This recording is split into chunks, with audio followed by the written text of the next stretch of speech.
एक सवाल जो कुछ लोग पूछ रहे हैं वो सवाल ये है कि भाई क्या ऐसे टाइम में मार्केट में इन्वेस्ट करना चाहिए। देखिए, इसका आंसर बहुत क्लियरली आसान भाषा में है कि हाँ, ऐसे टाइम में इन्वेस्ट करना चाहिए। लेकिन सवाल है किस लोगों को करना चाहिए, कौन से लोगों को करना चाहिए, क्योंकि बहुत सारे लोग होंगे, ऐसे भी लोग होंगे जो ऑलरेडी 100% इन्वेस्टेड होंगे, तो फिर वो कहाँ से इन्वेस्ट करेंगे? क्या वो लोन से पैसा लेके आए हैं, क्या वो घर से पैसा लेके आए हैं, क्या वैसा करना चाहिए? इसका आंसर है बिल्कुल भी ऐसा नहीं करना चाहिए। तो फिर सवाल आता है कि कैसे लोगों को इन्वेस्ट करना चाहिए। ऐसे भी लोग होंगे जो 70 या 80% ऑलरेडी इन्वेस्ट करके रखे होंगे, 20% उनके पास कैश होगा। या ऐसे भी लोग होंगे जो 50% इन्वेस्ट करके रखे होंगे और 50% कैश होगा। या फिर कुछ ना कुछ ऐसे लोग होंगे जो कुछ भी इन्वेस्ट नहीं किए और सोच रहे हैं नया पैसा डालने के लिए। तो ये वीडियो डेडिकेटेड खासकर उन लोगों के लिए है जिनके पास पूरा नया पैसा पड़ा है। उनके लिए है कि हाँ, आपके लिए राइट टाइम है इन्वेस्ट करने का। कितना करना चाहिए, कैसे करना चाहिए, उसके बारे में हम वीडियो में डिटेल में बात करेंगे। हम ये भी बात करेंगे कि जो लोग ऑलरेडी इन्वेस्टेड हैं उनके लिए क्या करना चाहिए, जिनके पास थोड़ा मोड़ा 20% या 30% कैश बचा है उनको क्या करना चाहिए। तो अगर आप जानना चाहते हैं, आप इनमें से किसी भी पोजीशन पे होंगे, तो आपको ये वीडियो पूरा देखना चाहिए, क्योंकि कहीं ना कहीं आप खुद को रख पाइएगा। ध्यान रखिएगा, इस वीडियो में अपना ओपिनियन दूंगा, जो मुझे लगता है, जो मुझे समझ में आता है, उसके बारे में बात कर रहा हूँ। मैं अपनी जो सोचता हूँ, अगर मैं इस पोजीशन पे होता, जिस पोजीशन पे भी होता, मैं वो बात कर रहा हूँ। मैं खुद भी बताऊंगा कि मैं जिस पोजीशन पे हूँ वहाँ पे मैं क्या कर रहा हूँ। मार्केट्स की एक अच्छी बात है कि वो अपने हिसाब से चलता है। मार्केट सुप्रीम होता है। हम अक्सर कहते हैं कि मार्केट इज सुप्रीम। सवाल है कि हमें अगर मार्केट में पैसा कमाना है तो हमें क्या करना पड़ेगा। हमें अगर मार्केट में पैसा कमाना है तो उसके लिए आपको मार्केट में अपना एक प्रोसेस होना चाहिए, आपका जो भी प्रोसेस है, जिस पे आपको भरोसा होना चाहिए, जिस पे आपको कॉन्फिडेंस होना चाहिए। और उसके बाद आके आपको मार्केट में समझना पड़ेगा कि क्या वो प्रोसेस काम करता है। अगर वो प्रोसेस काम करता है तो आपको लगना पड़ेगा और कॉन्फिडेंस पानी पड़ेगी, अपनी साइकोलॉजी इंप्रूव करनी पड़ेगी, डिसिप्लिन इंप्रूव करना पड़ेगा, रिस्क मैनेजमेंट सीखना पड़ेगा, वो भी प्रोसेस का ही पार्ट है। और उसके बाद आप जाके यहाँ पे सर्वाइव कर सकते हैं। नहीं तो अगर आसान होता तो सब कर रहे होते, सब पैसा कमा रहे होते। सब पैसा क्यों नहीं कमा रहा है, ये सवाल पूछिएगा। क्यों से भी कहता है कि मोर देन 90% लोग पैसा हारते हैं, ये भी सवाल पूछिएगा। क्योंकि मार्केट में पैसा कमाना आसान नहीं है। ये वन ऑफ दो मोस्ट डिफिकल्ट वेज है पैसा कमाने के लिए। इससे बहुत आसान काम है नौकरी करना और सैलरी पाना, वो बहुत आसान है। वहाँ पे आपको पता है कि आपको महीने में कितना पैसा बनने वाला है। यहाँ पे आपको नहीं पता कि महीने में आप कितना बनाओगे या साल में कितना बनाओगे। क्यों? क्योंकि यही मार्केट की खासियत है। मार्केट जब अच्छा रहेगा तो आप ज़्यादा बना सकते हैं, मार्केट जब खराब रहेगा तो आप पैसा हारिएगा उल्टा। तो आपको ये समझना पड़ेगा कि मार्केट्स अपने हिसाब से चलता है, अपने टर्म्स में चलता है, और दुनिया में जो भी कुछ होती है उसका इम्पैक्ट कहीं ना कहीं मार्केट पे ही पड़ता है। चाहे ट्रम्प साहब कुछ बोले, उसका असर पड़ता है। अच्छा बोले तो ऊपर जाएगा, खराब बोले तो नीचे जाएगा। हमारे पीएम साहब जो हैं, मोदी साहब, अगर वो कुछ हमारे अपने देश में कुछ करते हैं तो उसका असर मार्केट में पड़ता है। तो ये इकलौता ऐसी फील्ड है जो हर कुछ से इम्पैक्ट होता है। देश में कहीं भी टेररिस्ट अटैक हो गया उससे इम्पैक्ट होगा, कुछ अच्छा काम हो गया उससे भी इम्पैक्ट होगा। तो ऐसे मार्केट्स में, और जब खासकर एक ऐसा टाइम चल रहा होता है जहाँ पे निफ्टी अपने टॉप से ऑलमोस्ट 15% गिर गया है, टू बी प्रिसाइज रिसेंट लो बनाया था 16.4% पे। तो वहाँ पे इस टाइम पे अगर हम देख रहे हैं तो डेटा क्या कहता है, क्या हमें पैसा इन्वेस्ट करना चाहिए, इसके बारे में हम डिटेल में बात करेंगे। तो वीडियो को पूरा खुद देखिए, सीखिए और अपने दोस्तों के साथ शेयर कीजिए। उनको बोलिए हमारे चैनल को सब्सक्राइब करने के लिए, उनको भी ये वीडियो बोलिए पूरा देखने के लिए, ताकि उनको भी कुछ सीखने को मिलेगा। चलिए फिर वीडियो को स्टार्ट करते हैं।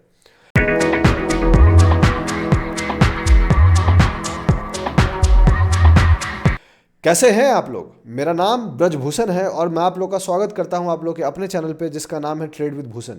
जैसा कि आप जानते हैं कि ये वीडियो में हम बात करने जा रहे हैं कि क्या ये सही टाइम है इन्वेस्ट करने का, is this the right time to invest. तो आगे बढ़ने से पहले मैं आपको दो चीज़ बता देना चाहता हूँ। पॉइंट नंबर 1, मैं सेबी रजिस्टर्ड नहीं हूँ। जो भी मैं बात कर रहा हूँ इस वीडियो में वो लर्निंग पर्पज है, कोई टिप या रिकमेंडेशन नहीं है। आप ब्लाइंडली मेरी बात को मत मानिएगा, अपना रिस्क मैनेज कीजिएगा, अपना स्टॉप लॉस लगाइएगा, अपना रिसर्च कीजिएगा, उसके बाद ही आप कोई डिसीजन लीजिएगा। पॉइंट नंबर 2, आपको कोई फाइनेंशियल डिसीजन लेना है उसके लिए अपने फाइनेंशियल एडवाइजर को जरूर डिस्कस करें, बिकॉज वो सही लोग होंगे आपको एडवाइस करने वाले। हम जैसा इंसान सही लोग नहीं होगा, बिकॉज हमें आपका रिस्क नहीं पता, आपको हमारा रिस्क नहीं पता, हमें आपका माइंडसेट नहीं पता, आपको हमारा माइंडसेट नहीं पता। तो आपको ये समझना पड़ेगा कि सोशल मीडिया की दुनिया में आप किसी पे भी ब्लाइंडली भरोसा मत कीजिए, चाहे वो मैं हूँ या कोई भी हो। ठीक है, अब चलते हैं, बात करते हैं। तो सवाल है, क्या ऐसे मार्केट में इन्वेस्ट करना चाहिए? अगर आपके पास पूरा पैसा पड़ा है तो बिल्कुल करना चाहिए। सवाल है कैसे करना चाहिए। चलते हैं चार्ट्स पर, फिर बात करते हैं। तो देखिए, जब आप एक ऐसे पॉइंट पे हम बात कर रहे हैं, हम यहाँ पे वीडियो बना रहे हैं, अगले दिन आपको मिलेगा तो एक दिन का और कैंडल हो चुका होगा और फिर हम बात करेंगे। तो ऑलरेडी आप देख सकते हैं कि निफ्टी अपने टॉप से जो बनाया था ऑलमोस्ट 27 सितंबर 2024 को, और अपना रिसेंट लो बनाया था 4 मार्च 2025 को, आज के रेट में 13 मार्च को कैंडल क्लोज हुआ है, 17 को ये वीडियो आपको मिलेगा। तो अभी के डेट में अगर आप देखिएगा तो निफ्टी अपने टॉप से ऑलमोस्ट 14.7% गिर चुका है, रिसेंट लो था उसका 16.40%। तो ऐसे टाइम पे सिर्फ मैं निफ्टी की बात कर रहा हूँ, अगर आप स्मॉल कैप इंडेक्स जाके देखिएगा, मिड कैप इंडेक्स जाके देखिएगा, माइक्रो कैप इंडेक्स जाके देखिएगा, तो आपको पता चलेगा कि वो सारे इंडेक्स 20% से ज़्यादा गिर चुके हैं। तो जब कोई भी इंडेक्स 20% से ज़्यादा गिर चुका है तो ऐसा कहते हैं कि थियोरिटिकली वो बियर मार्केट में हो जाता है। और निफ्टी जो 50 आप देख रहे हो 16.4% के आसपास गिरा है, तो बियर मार्केट के हिसाब से अगर देखिएगा थ्योरी वाइज तो नहीं है, लेकिन अगर ओवरऑल मार्केट में स्टॉक जाके देखिएगा तो मोस्ट ऑफ द स्टॉक्स 30% से ज़्यादा गिर चुके हैं। अगर आप एवरेज देखिएगा 4000 कंपनी है, मोर देन 50% स्टॉक्स 30% से ज़्यादा गिर चुके हैं। तो इसका मतलब क्या है कि स्टॉक वाइज करेक्शन अच्छा खासा हो रखा है।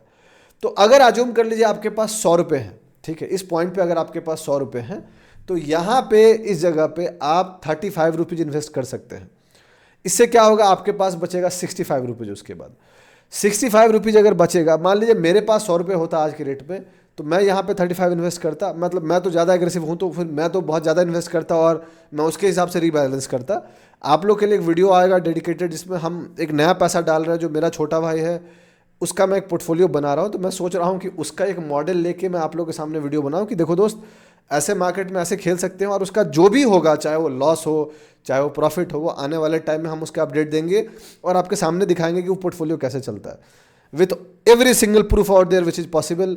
पैसा बताने का मेरा मतलब नहीं है, बट अगर बाद में कोई आएगा बोलने कि भाई आपने तो रैंडमली कुछ कर दिया था, तो फिर हम उसका कुछ नहीं कर सकते। अगर कोई आपके सामने हर वो अपडेट का वीडियो बना रहा है तो और क्या ही कर सकता है।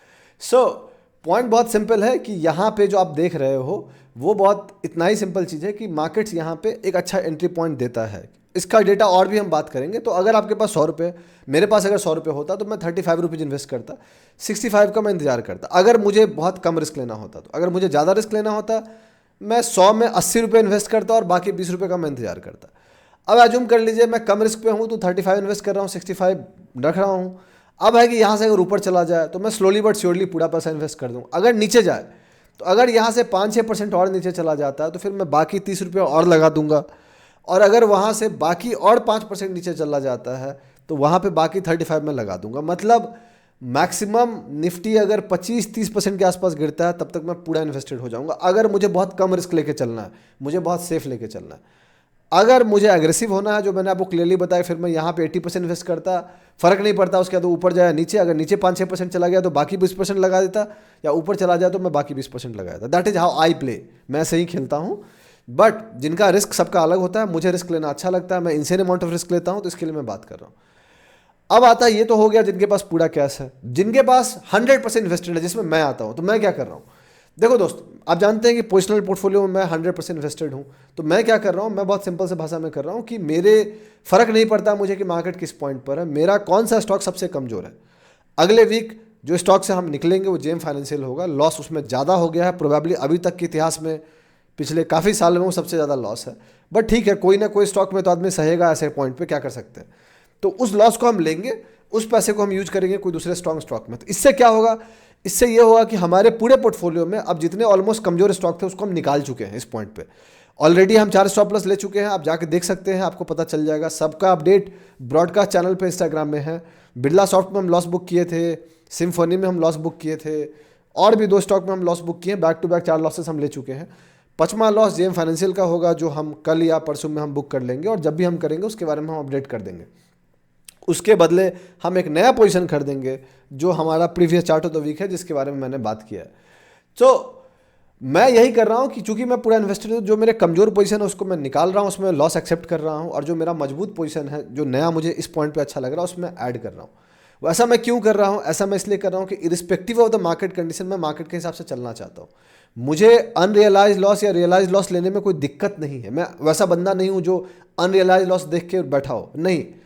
कमज़ोर है, ख़राब है, उसको लेके निकलो, दूसरे अच्छे मौके में एंटर करो, जब सही टाइम आएगा तो देखेंगे। फिर मेरा बहुत ज़्यादा मानना है कि अगर प्रोसेस को हम सही से फॉलो करेंगे तो सूनर और लेटर हम रिकवर कर लेंगे।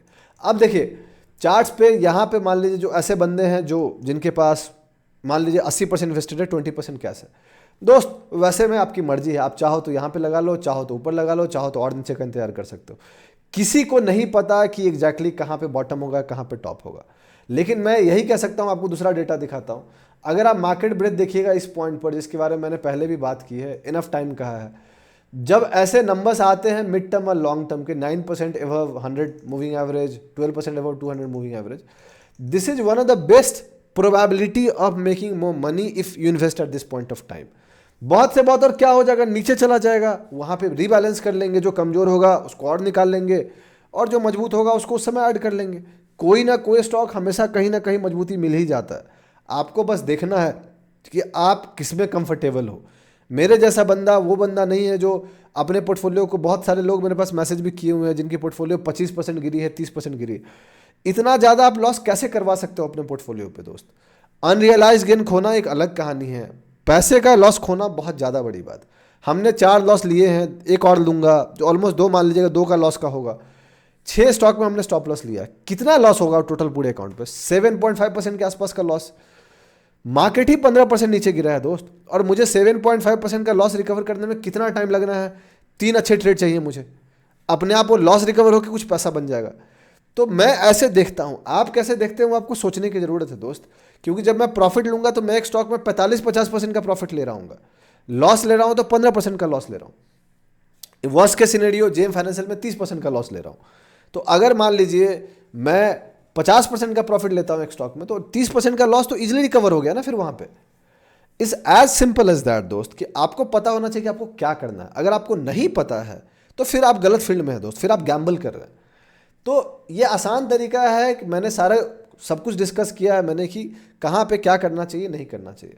आपको, आप खुद को इसमें जहाँ देखते हो आप अपना रिसर्च कर सकते हो, अपना एनालिसिस कर सकते हो, देख सकते हो। मैं क्या कर रहा हूँ मैंने आपको क्लियरली बता दिया कि मैं क्या कर रहा हूँ। और जो भी लोग मुझे सीरियसली शिद्दत से फॉलो करते हैं वो जानते हैं कि मैं क्या कर रहा हूँ। क्यों? क्योंकि मैं उसके बारे में ऑलमोस्ट हर रेगुलर वीडियो में बात करता हूँ। जब भी मैं मार्केट अपडेट बनाता हूँ या चार्ट ऑफ द वीक बनाता हूँ, मेरे जैसा बंदा आपके सामने क्लियरली आके कहता है कि इतना मैं लॉस ले रहा हूँ, इतना ये कर रहा हूँ। कितने ऐसे क्रिएटर को आप जानते हो जो करते हैं, बट उनकी फॉलोइंग हमसे बहुत बहुत बहुत बहुत ज़्यादा है। हम बहुत छोटे लेवल पे हैं क्योंकि हमें बहुत सीरियस लोग देखते हैं। मज़े के लिए, एंटरटेनमेंट के लिए हम वीडियो नहीं बनाते दोस्त। तो अगर आप चाहते हैं कि हम ग्रो करें, आप लोगों के साथ शेयर कीजिए। अगर आप यहाँ तक वीडियो देख रहे हैं तो आप बताइए कि आपको क्या लगता है इस पॉइंट पे क्या करना चाहिए। आप अपना ओपिनियन दीजिएगा, मैं इंतजार करूँगा आपके ओपिनियन का। और अगर आप चाहते हैं कि मैं उस पोर्टफोलियो का वीडियो बनाऊँ, सारे डिटेल बात करूँ लर्निंग पर्पज़ के लिए ऑब्वियसली, तो आप बताइएगा। अगर 10 कमेंट से ज़्यादा आता है, I will be happy enough to make a video on that, and देखते हो पोर्टफोलियो क्या करता है। चलिए फिर, अपना ध्यान रखिए, अपने घर वालों का ध्यान रखिए। शुभ रात्रि, चीयर्स।